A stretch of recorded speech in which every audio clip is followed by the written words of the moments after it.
Hey, I'm Russ. And I'm Steve. Growing up in the 80s, we were introduced to video games, movies, and technology that made a lasting impression on us and forever enriched our lives. I think I'm gonna cry. It's been a fascinating journey to be a part of, one that we constantly treasure. Higher, booty. Our goal is simple: share our magical moments of discovery and geek out with lovely folks, just like you. Achievement unlocked. So if you crave pixel goodness, memorable moments, and experiences that make your inner child do the happy dance, you've come to the right place. Let's do this. Welcome to Joygasm. Ah, yeah.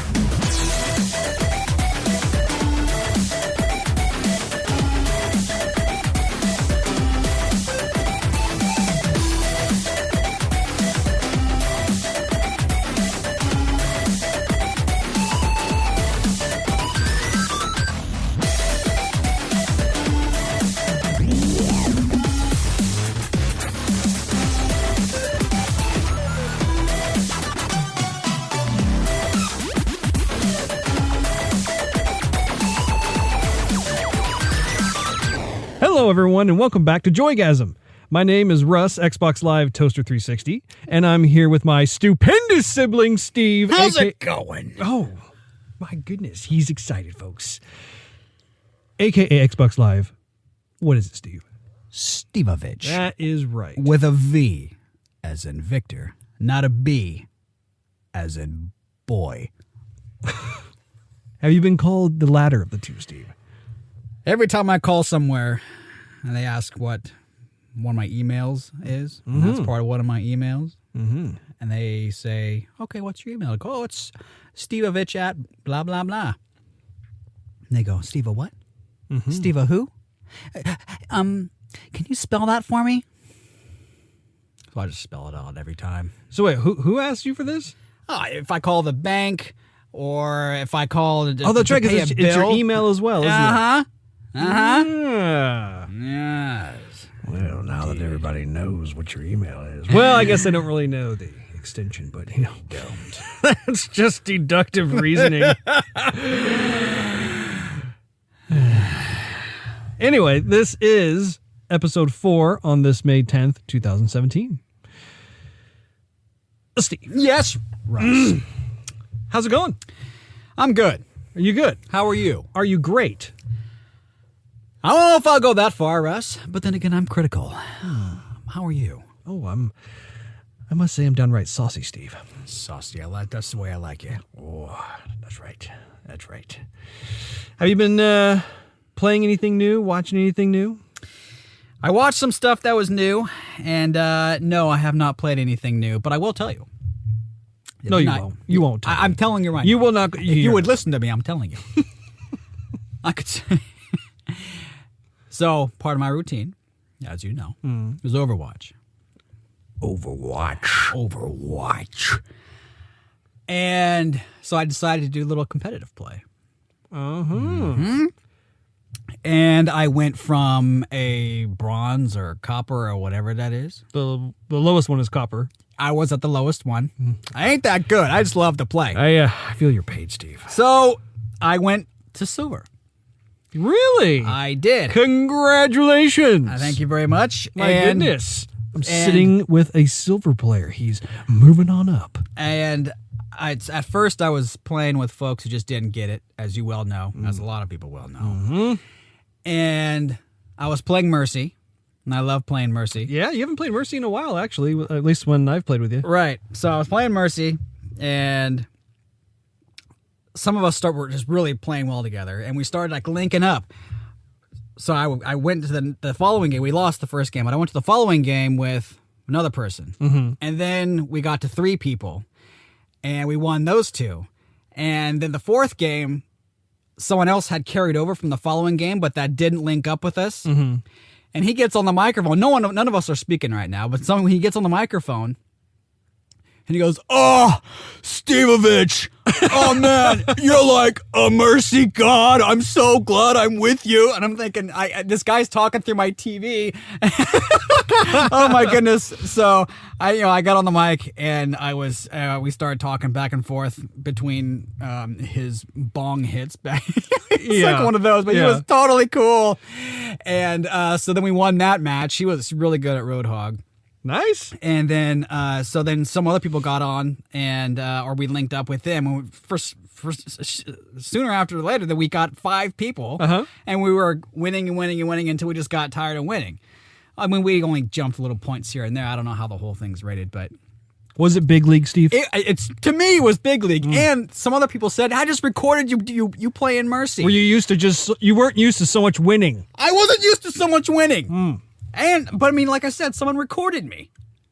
Really? They recorded me on their Xbox, being Mercy, healing everybody, and doing my thing and everything, resurrecting, whatever. Nice. So somebody was giving you some kudos. Right.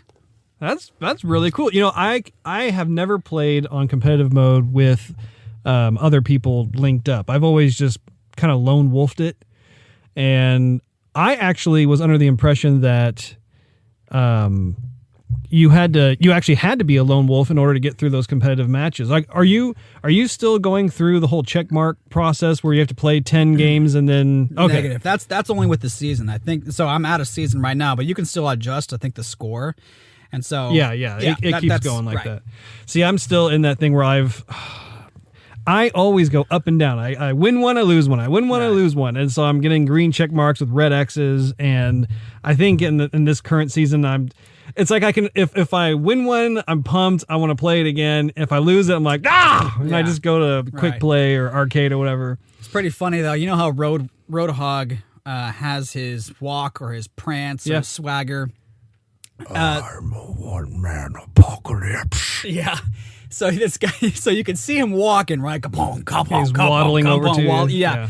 Running around. Well, imagine the waddle with the stoner voice, right? So and you can see Roadhog's face with like the pig mask and his belly and the tattoo over his belly button, right? Right. And the chains like, shaking with every step. And so he's, yeah, we're gonna totally kick it. Ka-chink. It was pretty funny. That's awesome. I actually remember when we were playing last night, I believe, and I was actually getting thrashed by a Roadhog as well. And that guy, every time he killed me, he just had to do the teabag. That's every time. And he was very vigorous about it. And it was just kind of odd because I was diva, and so I was just laying there motionless as he just kind of squatted on top of me. The D-bag works best with Roadhog and with Winston. With Winston, it's just wrong. Well, that's cool. That's awesome. Have you been playing anything else? Where are you in your journey with Clash of Clans? Is it? Well, we lost a lot of players. Uh-oh. So right now, what do you mean by lost? Well, you see, people, you can open up the floodgates in a sense, and everybody who has the game on the planet can go, oh, there's someone's opening their clan, and so they just join. I mean, we have had people from Africa, we've had people from Poland, and they all have to speak the same language. Oh, that's cool. We've had people from Russia, and it kind of the text types out like what they want. You're going, I don't know. I'm going to donate you. They're not speaking English. They're speaking in their native language, and you're having to kind of figure. Yeah. Wow, they should have like a little like chat window charades thing, or they should. But. So, in one of the accounts, we just lost a bunch of members. Either people kind of flaked out or... So, you're saying that they actually, like, quit the clan? Yeah. They left? Yeah. So, how loyal... Because this game's been out for a while now. Right. I mean, it's been out for, at least, 4 or 5 years? Yes. And so, if you give me a rough estimate of the ratio of how many players are just super loyal like you... Well, I clan hop just a tad, so, in my other account, at least about 5 or 6, maybe 7 people have been loyal. Mm-hmm. But then we'll get some more people, and sometimes life happens, and sometimes people just have to concentrate more on work or school or figuring out something that they're going through. Mm-hmm. And so they just stop playing. But you have a core group or core team of people who you recognize, like their names pop up, and you've been playing with them for however many years. Yes. Yeah. Okay. But also, if you go into war with another clan, you have to have so many people. And so if you have an off number, like no one really wants to do a small like 5-person war, but they're all in like 5-person increments. So you can either do a 5 versus 5 or a 10 versus 10 or a 15 versus 15. Okay. So if we don't have like 10 people opted into a war, no one wants to do it. So we have to wait until we get some more people in who aren't just going to like ask for troops and then leave, or we want them to stay for a little bit. Okay. Jump right back into it. Now, have you seen any movies lately too, or not? I've seen 2 movies. You saw 2 movies. I did. And which movies are those, Steve? Well, Russ, I saw Inquiring minds want to know. I saw X-Men Apocalypse. Oh, okay. What'd you think of that one? 2.5 out of 5. And I was thinking a lot about this because I really do want to like the X-Men franchise. And I like the X-Men comics. But that series as a whole has been struggling. It has. I totally agree. I mean, ever since the second one, I would say. The second one was good. That's the one with Nightcrawler in it.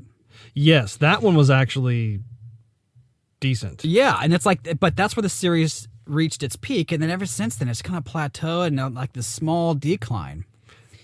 And I mean, it seems like they're still trying with it, but I've been trying to grapple with thoughts of why is it struggling? Because Marvel, Guardians did well, Avengers did well, but there's some series like X-Men or Hulk or what's a Fantastic Four, 5? Oh, yeah. I mean, some of them like just cannot. Fantastic Four was never really that good in my opinion. Yeah, that was anyway. terrible. They just keep missing the mark. And they haven't made any Hulk movies. And they made 3 of them. They made to start them off, but I mean nothing's continuing.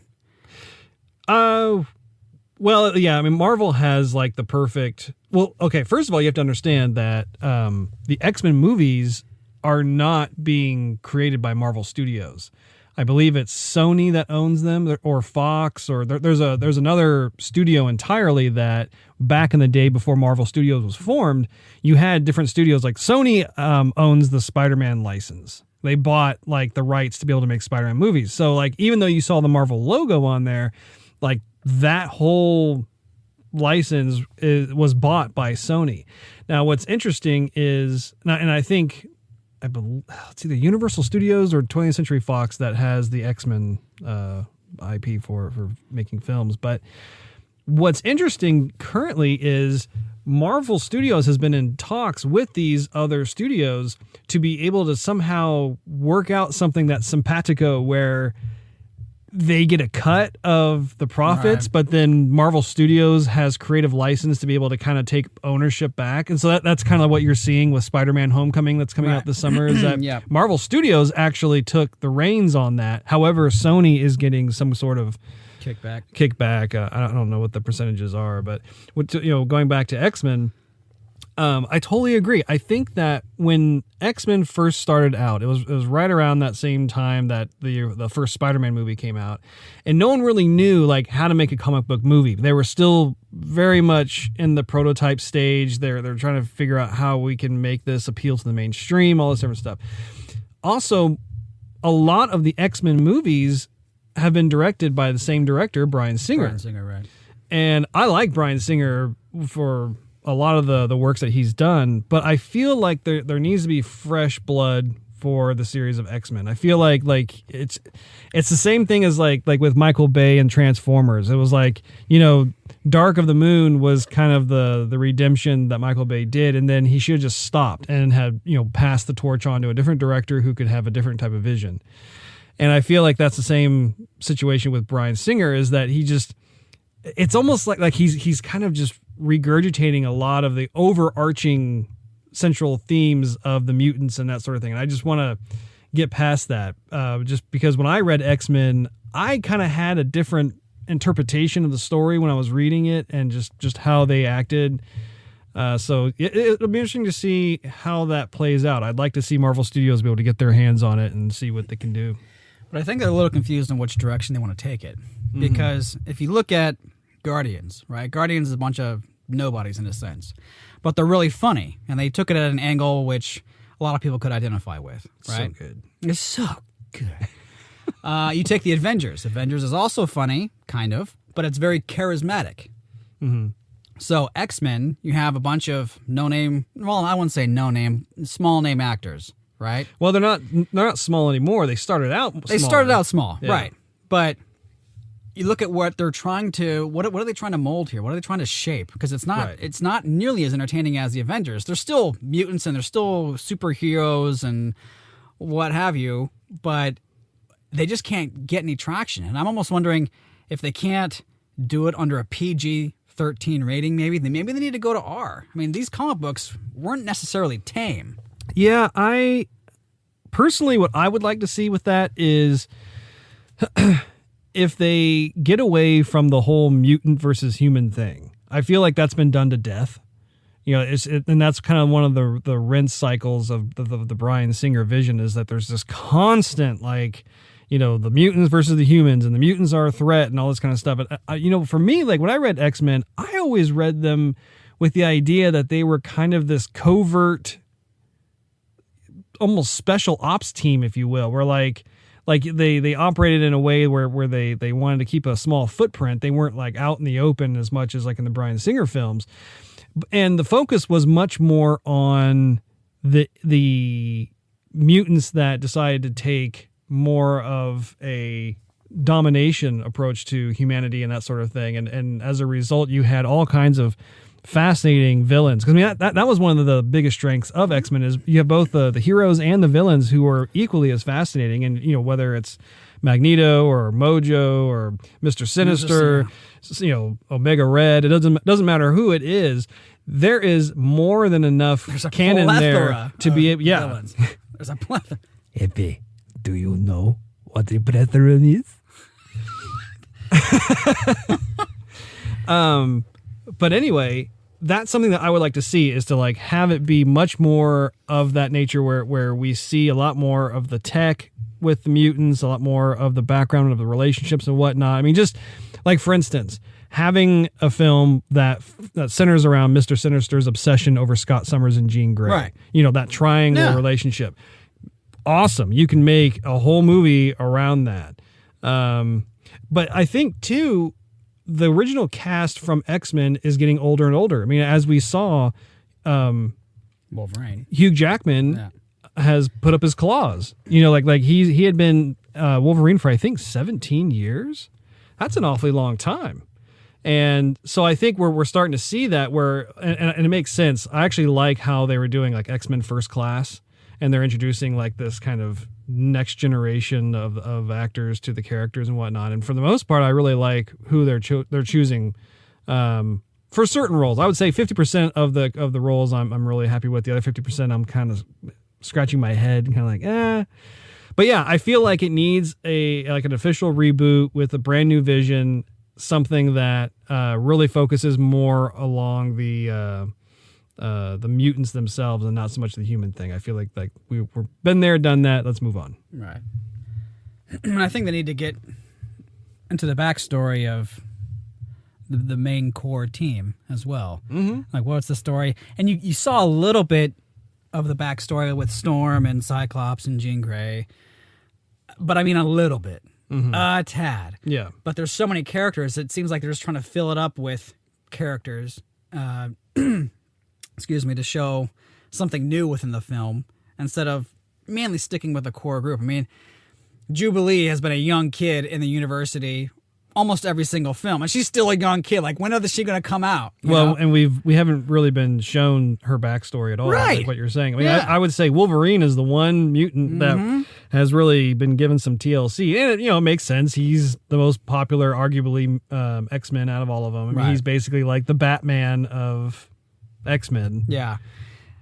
One of my gripes with the film was that they took maybe a little bit of, I don't know how really to say it, creative privilege, I would say. And they took Storm and Psylocke, and they had them almost be a part of Apocalypse's crew. Which... that's actually accurate. Well, for a small smidgen. I mean, I looked it up. I went through, on all these comics, but I went through the history of it. And for a blip on the radar, that happened. But from all the time prior and all the time after, nothing. I mean, just like if you picked up one issue, you would have saw it, and that's it. I mean, it was probably longer than one issue, but I hear what you're saying. Not much. Not much. I mean, literally, it said, okay, an issue, this, that, and the other. Like, 143 back in 1956. This person happened, and it was against their will that they got abducted by Apocalypse, and this and that. But it was literally like maybe 3 issues at the most. Mm-hmm. But the rest of the entire life of the comic, nah. So what was the other movie you saw? Okay. The other movie I saw, I believe you've seen it too, Russ. Mm-hmm. Interest is peaking. I saw Creed. Creed. Have I seen that? Well, it has to do with the Rocky series and Sylvester Stallone. It's the last chapter in the Rocky saga. Oh. There we go. Oh, yeah. Yeah. Came out a little while ago, but I liked it. I do like the Rocky series. Some of the films stuttered a bit as far as their popularity, but I think this was a proper way to close up the saga. Oh yeah. I mean, the whole thing came full circle. Well, I liked how they were able to get a couple of the main characters back into the film too. Right. They're a whole lot older now, but it was still great to see them, and I liked how they just really attached it to the previous films. I mean, I would say Rocky 1, 2, and 3 were all solid. Right. I think you start to kind of stumble a bit after that, but yeah. But I like the character of Rocky. He's like that the big strong, almost silent type. I'm trying to say something. He's like the strong silent type. Although he's not so silent, but he's not out there making friends and having parties and whatever. He lives this pretty quiet, humble life.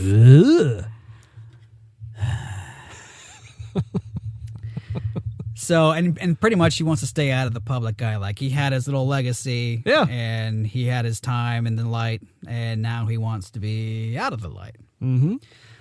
I like the relationship he had with Creed's son. I'm glad they didn't kind of overdo the bad boy nature in him. Yeah. Mm-hmm. And I'm glad they didn't go too far with Stallone's like motivational speeches. Like he's in some of his recent films, he's had these motivational little bits in his movies, which are scripted well, but it's just, okay, I'm watching a Stallone movie. At some point, 3/4 through it, he's going to have this monologue where he's going to inspire the audience and inspire whoever he's talking to. But the thing with Rocky, though, is that any time that comes up, I've always really liked it. It wasn't terrible, but it's just something you expect in the movie. Like you can. Well, yeah, it's part of the Rocky formula. Yeah, but again, do something different. And with Creed, they did. I think they started to, but because he was so old now, I mean, the first film was like 1976. The first Rocky. Yeah, it was back in the 70s. It's 2017, so I mean, he's aged a bit. Mm-hmm. I'd say he aged quite nicely. He aged quite nicely, yes. Botox will do that for you. But he did it in a way that was passing on wisdom instead of just trying to push somebody to do the right thing because it was the right thing. And I thought that it really worked with this film. I don't remember which Rocky film it was. It may have been Rocky 4, but yeah, I think he was talking to his son or something. But he does that whole like, let me tell you something you already know. The world is a mean, nasty place. I don't care how tough you are, it will beat you to your knees and keep you there permanently if you let it. Yeah, that was me. Nobody's going to hit as hard as life, but it ain't how hard you hit. It's about how hard you can get hit and keep moving forward. How much you could take and keep moving forward. I love that. That whole thing was great. That was the film before this one. Yeah. Yeah. I Thought that was worth the price of admission right there, Steve. The fight scene. Go ahead. Sorry. I'm getting all kinds of excited over here. I love me some. You did it again. Sorry. Why don't you just go? Just say when you get it off your mind, Russ. The more you talk about it, there's a special place in my heart for Rocky. I love me some Rocky.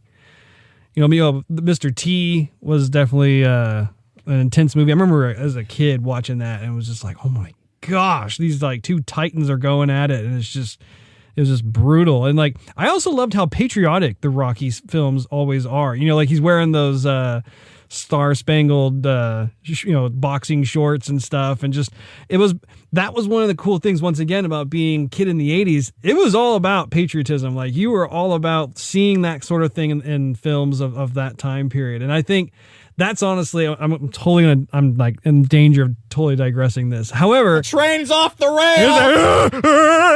rail. But yeah, that was something that was kind of a endearing quality of the Rocky series. But anyway, back to you, Steve.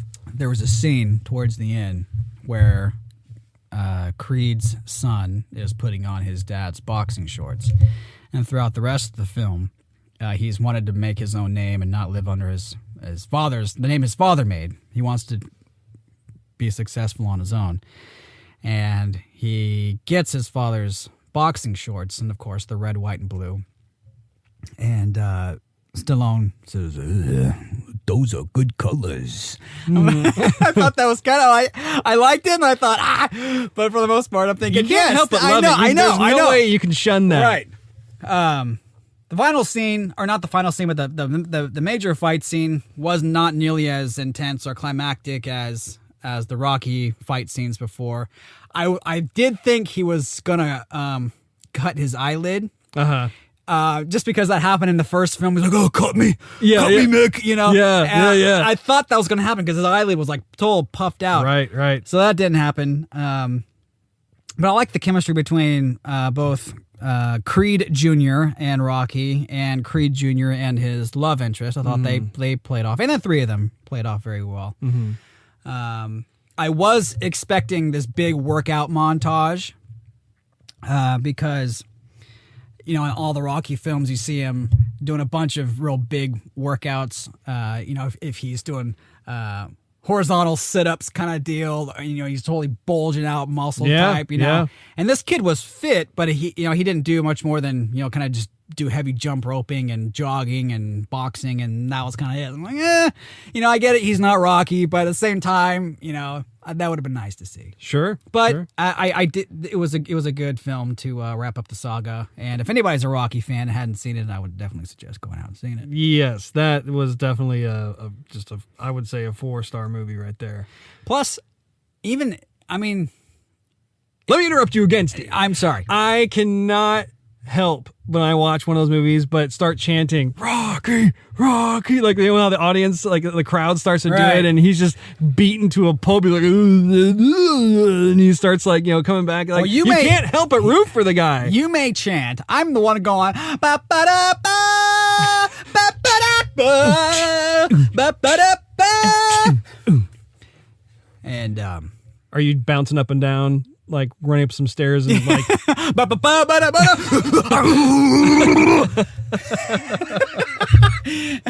And I was hoping they would do that at the credits, because the film before, they showed a bunch of fans run up the steps at the end with that memorial, and they were all doing the whole Rocky thing. I'll have to watch the movie again. I haven't seen it in a few years, but I remember really liking it. I also like too how if you notice, like in each one of the Rocky films, there's kind of a purpose to the fight, kind of the I don't know, more of the romanticized metaphor of the whole reason why he's in the ring. Right. And he talked about it in the film about how, like, still got the fire in your belly, it's still there.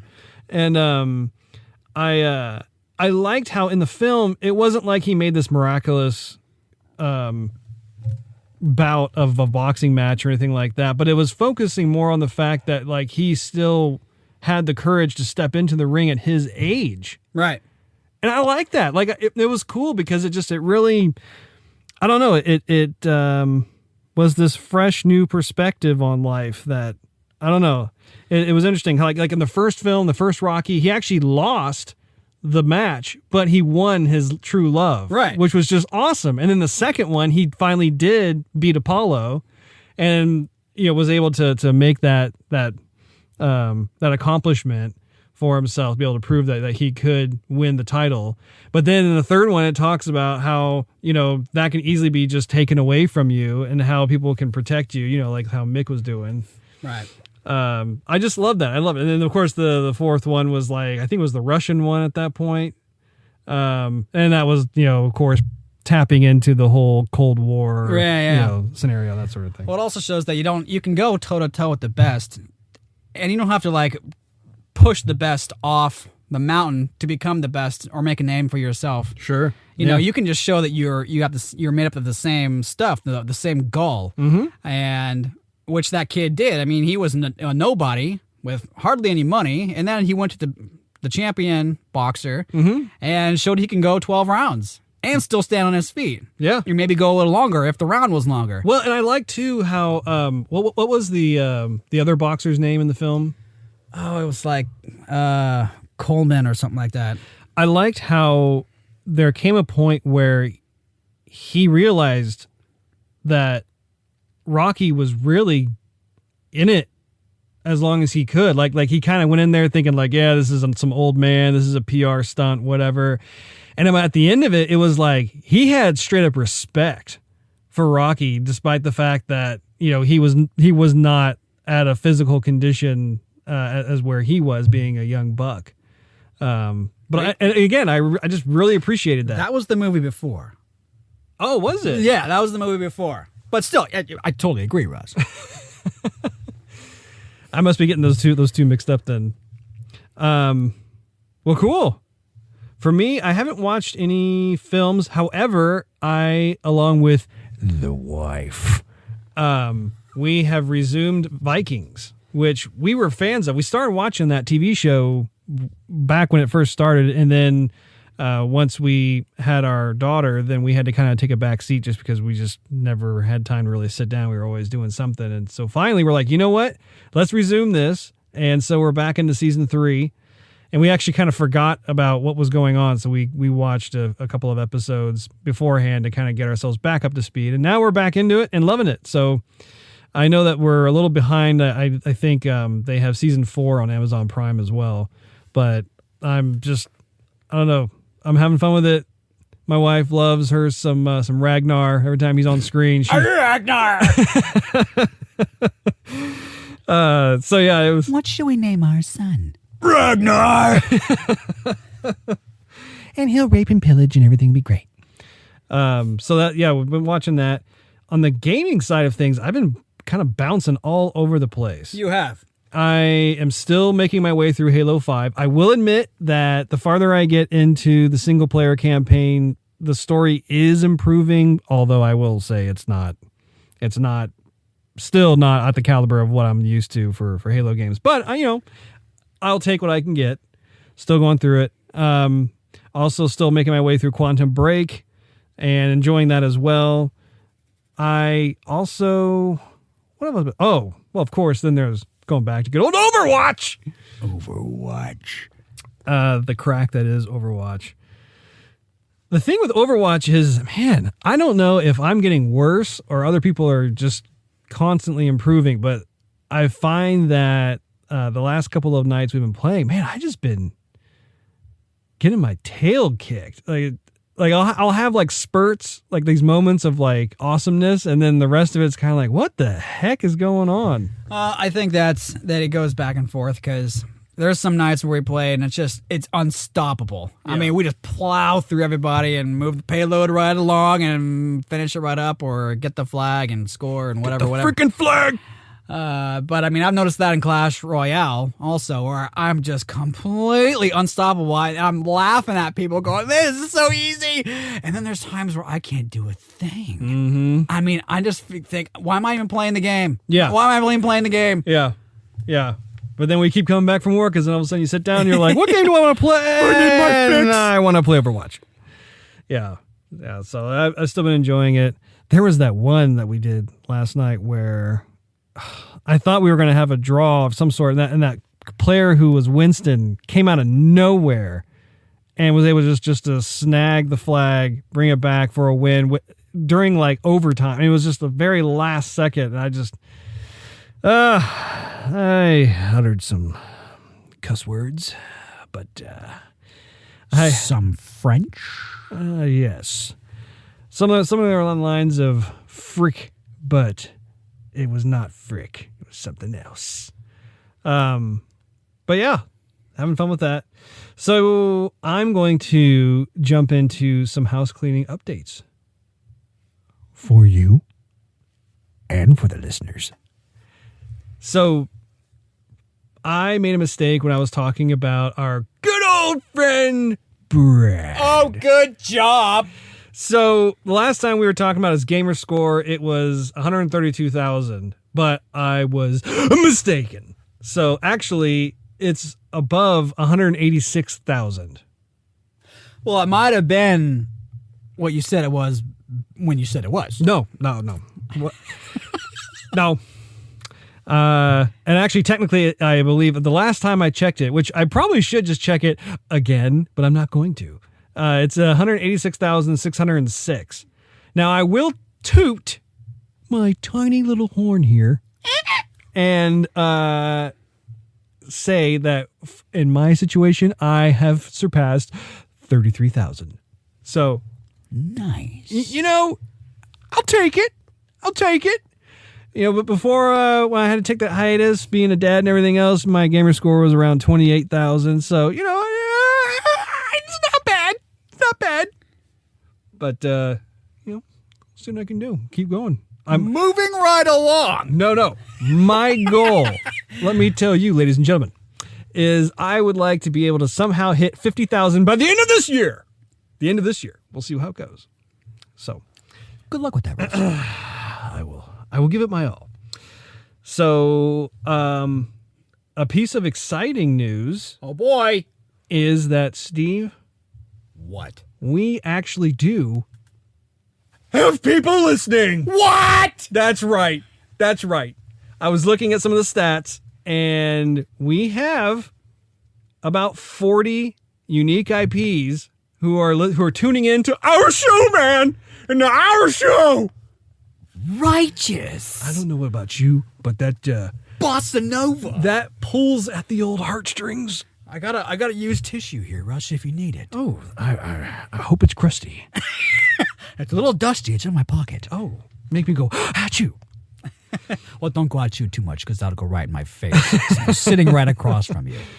So yeah, I just want to give everybody who is listening, those 40 people, a very heartfelt thank you. That really means a lot from both of us. I mean, just wow. Like that's. I mean, hey, we have people listening to us, man. I mean, that's really cool. It's freaking awesome. At least giving us a chance, right? I mean, right. Those are 40 chances. 40 awesome people. And growing. Making a heart shape right now. So anyway, thanks a lot for that. And of course, with us getting onto social media, I just want to throw in some plugs here. You can find us on Twitter at Joygasm TV. You can find us on Facebook at facebook.com/JoygasmTV. And I just got us signed up for SoundCloud. So you can find us on soundcloud.com/JoygasmTV. So it's just, when I can get the time, we're spreading out. We're kind of, we're stretching. Good job, Russ. See what we can do, Let me extend my heartfelt thanks for all of your work. Oh, hey, I do it with a smile. So, I'm past that. Let me see. Let's see what else. You know what? What? Let's get into some gaming news. How about that? Okay. So, the first order of biznatch is Forza Horizon 3, Steve. I love Forza Horizon 3. Forza Horizon. I don't think we've actually talked about that game on this show yet. No. I do believe it is time. So, have you seen that there is new DLC for Forza Horizon 3, Steve? I saw there was the Porsche pack. Oh, there's something new. There's more. They just released, I believe it was yesterday, Forza Horizon 3 Hot Wheels edition. Oh yeah, I did see that. You did see it. Yeah, okay. yeah. I've downloaded it already. I have not played it. It's something that after we get done doing this podcast, we're going to have to sit down on the couch and give it a whirl. But I'm looking forward to it. Did you see the trailer?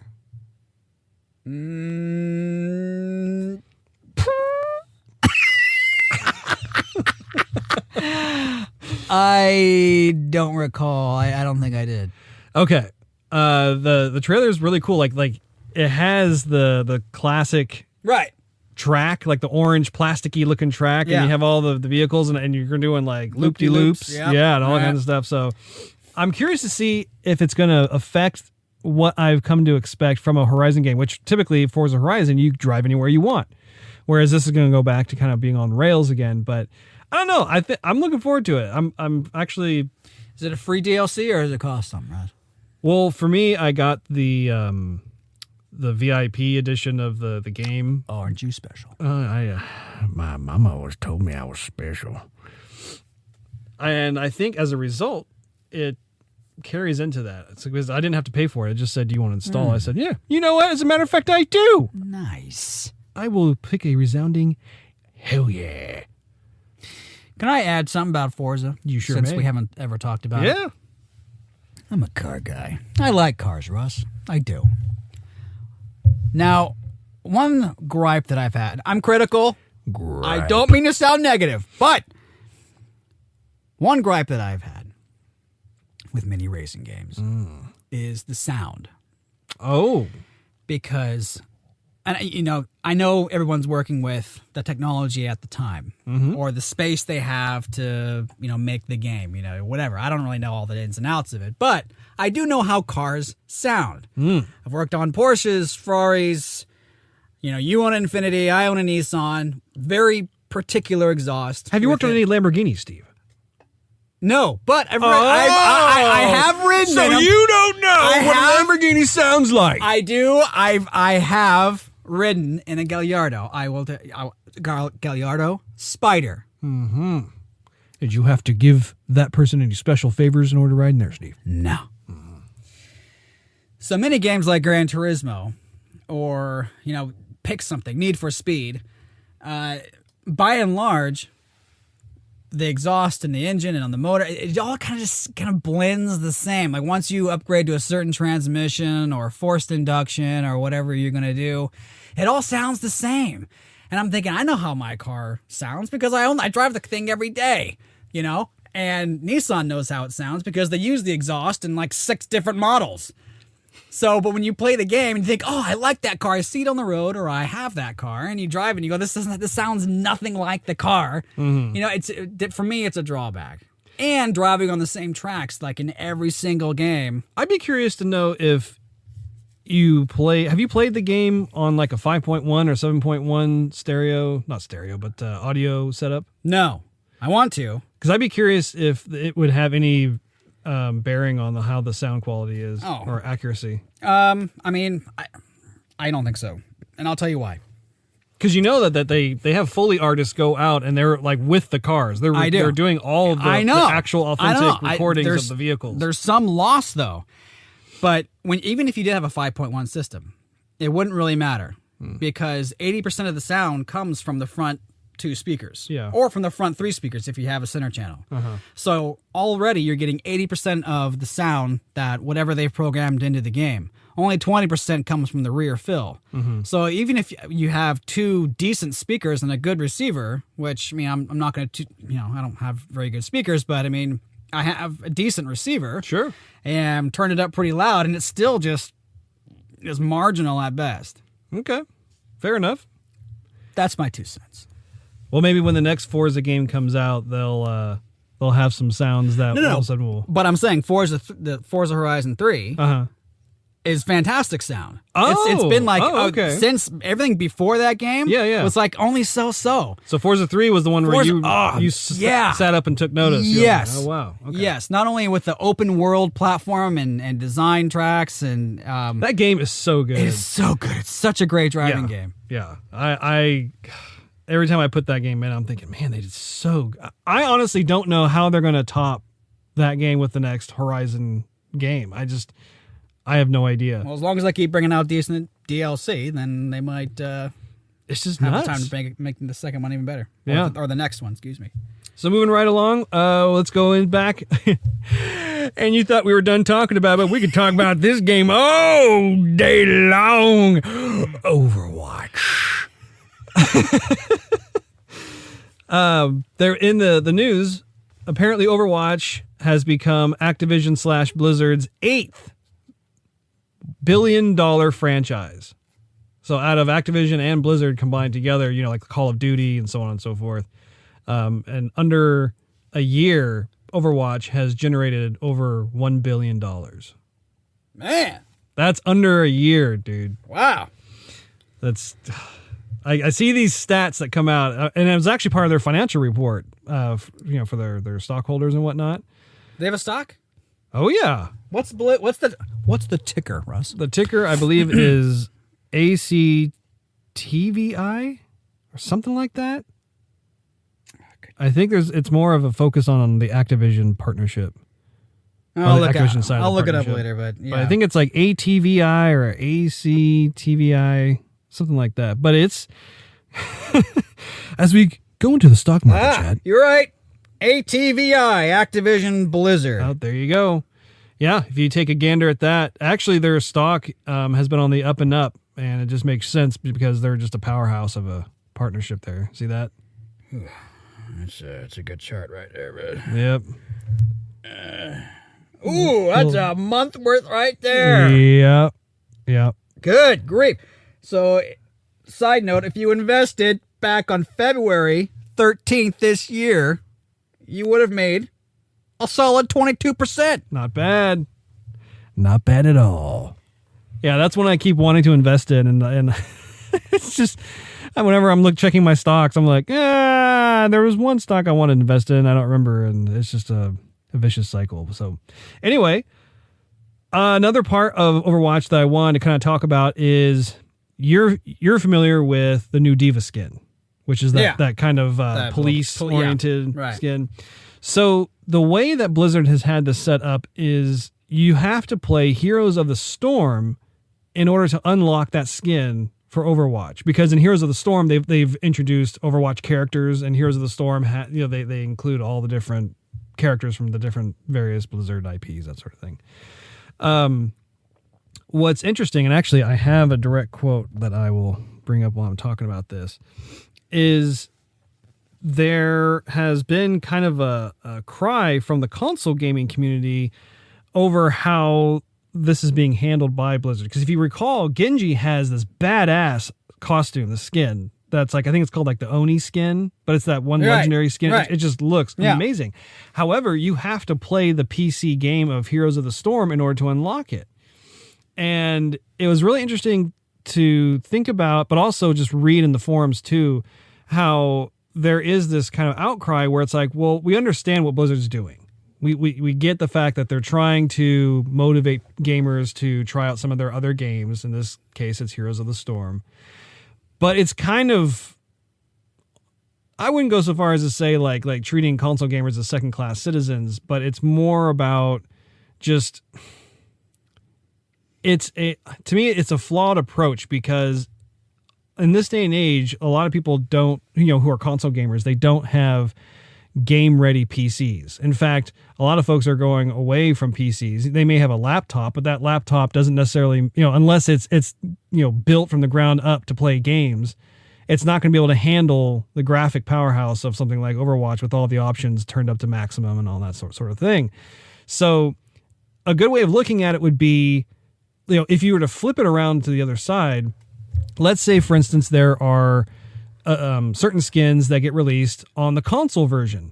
And let's say you have PC gamers, because there are PC gamers out there that don't own an Xbox One, that do not own a PS4. And in order for them to get that skin, that cool skin they want, then you're going to have to go out and buy an Xbox One or PS4, in which case that's going to run you about $300, and buy the game of whatever game that is. And it may not be a game that you're interested in. Like let's say, for instance, you have to play StarCraft, or, StarCraft's probably a bad idea or a bad example of it, but something along those lines where you're forcing them to have to buy other hardware and software in order to play the game, when all you want to do is just own that skin. Right. Yeah. So the cool thing is there has been a response, and I'm not actually sure who said this, but it's someone from Blizzard, and they said, "We completely understand that there are some players who do not own or have access to a PC to play Heroes of the Storm.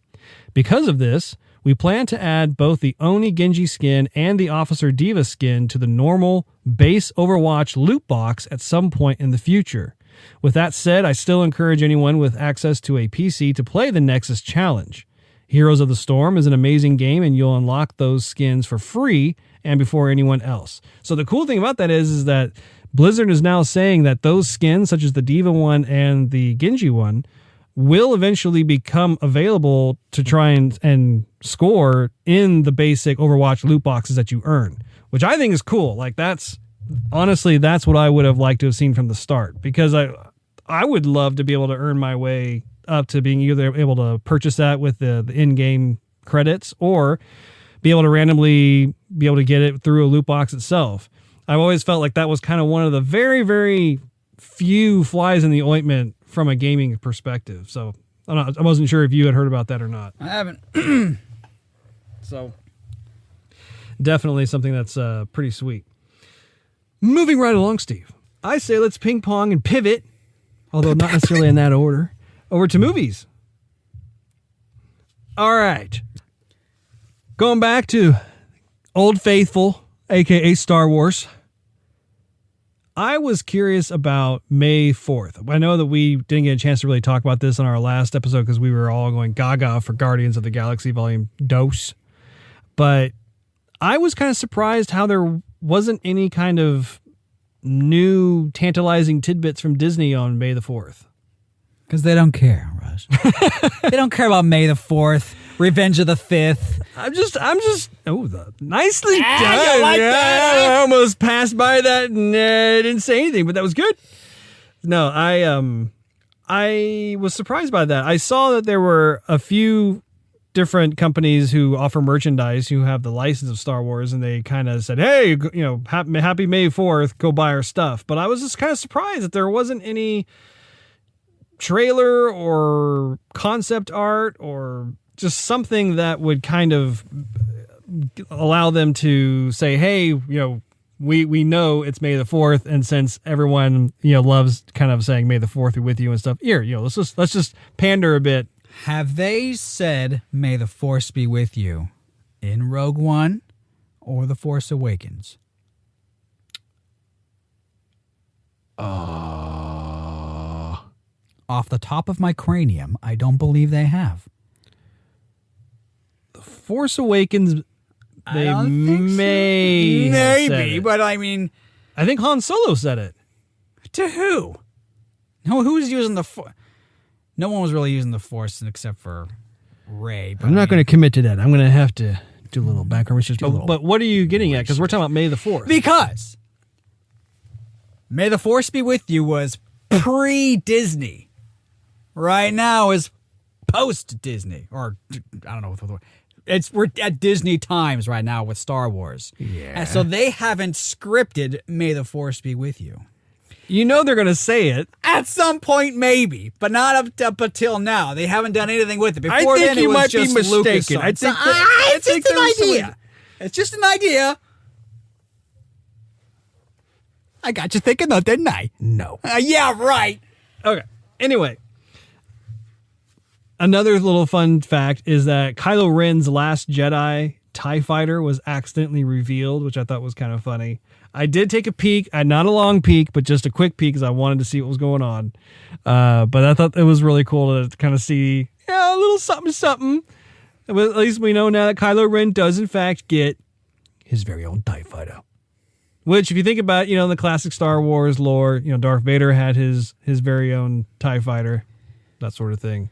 Mm-hmm. Worth noting. Little store that away.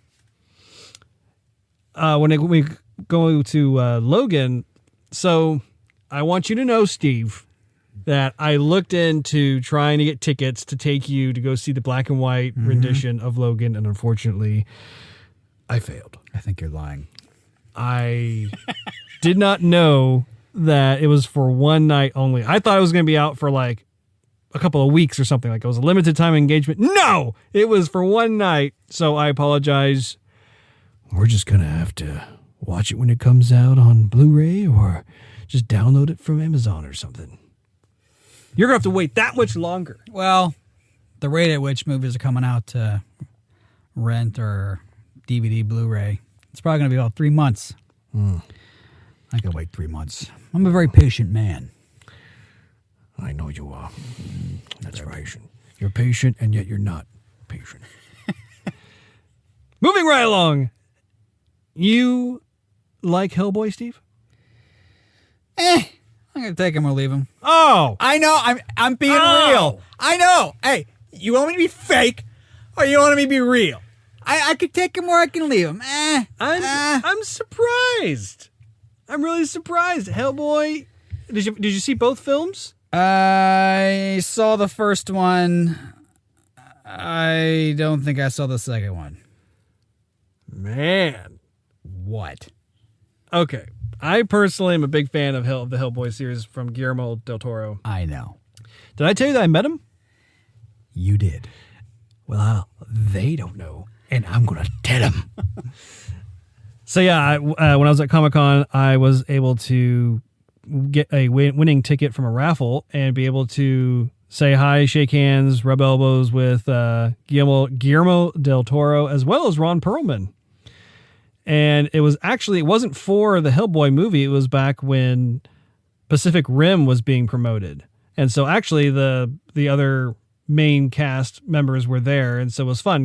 They were autographing just the Pacific Rim poster and whatnot. And I actually had asked him at the time, both him and Ron Perlman. By the way, Ron Perlman, his hands are huge. I remember you saying that. I mean, I shook his hand and my hand just completely disappeared into that huge bear paw known as Ron Perlman's hand.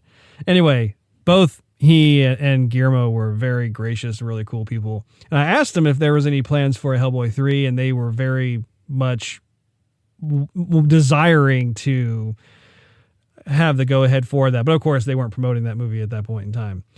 Unfortunately, the bad news is that it sounds as though they will not be able to do Hellboy 3. That the comic book artist, Mike Mignola, has just revealed that Good Old Red is getting a reboot. They're rebooting the franchise, so it's going to have a different director and different leading role. So I don't know how to feel. I'm a little bittersweet. I wanted to see them be able to finish out their trilogy because I personally am a huge fan of their vision. I thought it was really entertained, and it was just one of those things where I was like, oh, okay. So I don't care. You are so heartless sometimes. Going back to Guardians of the Galaxy Volume 2, there is a fun little tidbit I noticed that Kurt Russell was being interviewed by IGN, and they were talking specifically about the sequence when Kurt Russell was younger, and he was, back in like 1980 or whatever it was, and he was driving in that car with Star-Lord's mom. Apparently, they did not use CGI for that at all. This is according to Kurt Russell. He said that there is some makeup artist who he's worked with on other films in the past and who did just this astounding job to make him look really young. Filled in the cracks. Yeah. Patched a few tires, if you know what I mean. Yeah, he I did notice that he did kind of mumble a little bit on the side, like, well, they did a little bit here and there, but it wasn't a big deal. So it was something I thought was like, oh, okay. I could have sworn they did CG. I would say, if I were to believe everything that Kurt Russell said, they probably did some motion tracking of his face. So it allowed them to kind of, like you said, like smooth out the wrinkles, youthify him a bit, that sort of thing. Not to be confused with euthanize. That would be terrible. Got to call his agent back up. That was terrible. Anyway, I thought that was pretty interesting. Do you have any interest in seeing that, or? No. Okay. Oh, by the by, when we were talking about our review or discussion of Guardians of the Galaxy Volume 2, Yeah. remember how we got into the subject of how you were confused about why Star-Lord couldn't create one of those breathing shield apparatuses, okay? Right. Okay, well, I'm here to set it straight for you, Okay, Steve. let's hear it. Put it Okay. on me. Once again, talking to our dear old friend Brad. Wow. Who, by the way, is a loyal listener. We love you here, Bradley. Thanks, Brad. You're a real pal, Brad. He was very astute in saying that Star-Lord could not use his powers to save Yondu because he had killed his dad. And if you recall in the film, his dad, when Star-Lord was on the verge of taking him out, said, "If you kill me, you'll be just like everybody else." And which Star-Lord said, "And what's so wrong with that?" So what happened was he killed his dad, and he was no longer imbued with the celestial powers. Boom! It all makes sense. There it is. Whoop! There it is. Okay, so yeah, I remember them saying that in the movie, but at the same time, he had it before they met, and Ego just said, "You can do this, and this is how you do it. Here, concentrate, and you'll reach down deep and get all this emotion." And then, so he already had it. He didn't go, "Kaboosh, abracadabra," and then now you have the power. He didn't bestow the powers upon him. No, he always had the power, but the point is that we were trying to figure out why he couldn't have saved Yondu with his powers, and the point was because he had just killed his father, so he Right. no longer had the power. How does killing his father remove the powers from him? Because they were connected. The whole celestial thing, like think of it like a network. Like he was, as a result, like that was how he was able to have those powers. He didn't realize he had them, but then his dad showed him. Well, Wrapped it up quite nicely. I guess we'll have to wait for the third movie. They were making a third movie. I have you know. Oh, I'm not surprised. Yeah, well, I guess we'll have to see about that, Russ. Oh, the global haul so far for that film, for both domestic and international, is at $427.6 million. And Japan has yet to have it. So apparently it's scheduled to open up into that market next weekend. So that's going to be another bump. In another week or so, the sequel will beat the $774 million that was set from the first Guardian. So, I mean, that gives you an idea of just how like popular it. it is. Yeah, Yeah. people love it. And people are guesstimating that it has potential to be able to breach $1 billion by the end of its run. That's like before That's all the merchandise, like up there. Blu-ray version, all that kind of stuff. You know what? I was thinking, which is, That must have hurt. I knew you were going to say that. Remember in the first Guardians, how, where did they go? They were going to the collector's little spot. And it was in the head of a celestial. Remember, it was floating out there in space. Wait, which part is this? This is in the first movie. No, but describe it. They went to the collector to give him this little Okay. the stone, right? Yeah. And the collector's little office was in the head of a celestial. The Infinity Stone. The yeah. Infinity Stone, right. Yep. So, but they turned the Celestial's head into a space station. And that was and then remember they were mining for all the tissues and Well, I don't think that was a Celestial. I think that wasn't that it was the head of a Celestial. Are you talking about Sentinel? No. It was the head of a Celestial. Go back and watch the first movie. I'm going to have to watch this movie again. But they would make sense because when Groot was wandering down there to blow up the brain, there's a brain in there, and there's a freaking brain in there, and there was a brain in other like celestial stuff because that's where they were mining in this head to remove all the juices and membranes and stuff because they were like harnessing it for energy and power okay. and minerals and resources and whatnot. Yeah. So this all kind of made sense why the brain was there. Okay. Interesting. Moving right along, Blade Runner 2049. Oh, that looks good. Have you seen the posters that have been revealed for it? Let's see here. I have them right here. Let's take a little gander at this here. Where is it, right? I'm looking. Just give me a second here. It's What? Oh, no. Again? Good grief. No, we don't need to look at that there. Where is it? Russ? I'm trying to. Oh, here we go. Click on where it says There you go. images. Okay. So here's one of them. That's the one with Harrison Ford. And then the second one is with Ryan Gosling. Right. I like them both. I think they're super sweet. Yeah. I like the Gosling one better. Gosling one is real striking. Has that kind of monochromatic, Futuristic edge. yeah, stark contrast. But even the Harrison Ford one, I mean, like that's also, Well, it it's- grabs your attention. You're like, whoa. Yeah, but they kind of have to be back to back for you to kind of understand what's what. I mean, if you didn't know about Blade Runner back in the day, then you wouldn't really understand what that poster really signifies. Yeah, but I mean, but the fans of Blade Runner, I mean, they're going to eat that up. That's classic Blade Runner right there. It's good, right? And actually, I think if you had them both side by side, I think they'd look really nice together. That's what I just said.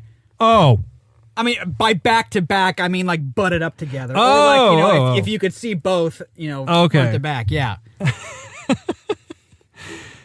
for some reason, I thought you meant like printing it so it's like a double-sided poster or something. I was like, well, okay.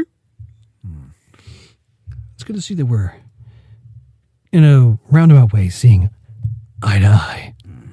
Or mind to mind. Oh, Or perhaps even a mind's eye. let's see. Oh, and have you seen the trailer? Yes, I have. What'd you think? I liked it. Yeah. Have Have you seen the first Blade Runner? Yeah, I saw it a while ago. I mean, I was in. I think I saw it back in 96, 97, 1997. Okay. It was a Yeah. while ago. I'm excited for it. What's interesting? What's interesting, Russ? I haven't been. I'm going to tell you. I haven't been the biggest Ryan Gosling fan, but after I saw, Don't lie to me. You saw the Notebook. I never saw the I'm Notebook. just saying. Okay, go. After seeing The Big Short, I was like duly impressed. Duly. Well, The Big Short was a good movie. It was a good movie, but I mean, his character in particular, I was like, man, like I didn't really. I'm not too familiar with a lot of his other works, but after seeing that, it kind of just stuck with me, and so as a result, I'm really looking forward to seeing how he does in Blade Runner. I have high hopes for Blade Runner. I'm really hoping that they're able to recapture the uniqueness of what made the original Blade Runner just so memorable. We're gonna have to watch Blade Runner, the first one, before we go see it in the theater. Oh yeah, I have it. Well, we can definitely watch it. Bro date. Bro date. Well, anyway, that's about all we have for today. I want to thank you guys for listening in to us as we conclude episode 4. And once again, just want to make sure if you guys have any comments or feedback, constructive criticisms, that sort of thing, or if you just want to tell us that we suck, you can reach us on Twitter at Joygasm TV. You can also reach us at facebook.com/Joygasm TV. And for those of you who don't want to listen to us or can't find us on Google Play or on the iTunes podcast, we are now also on SoundCloud at soundcloud.com/Joygasm TV. So until next time, happy gaming. And cheers.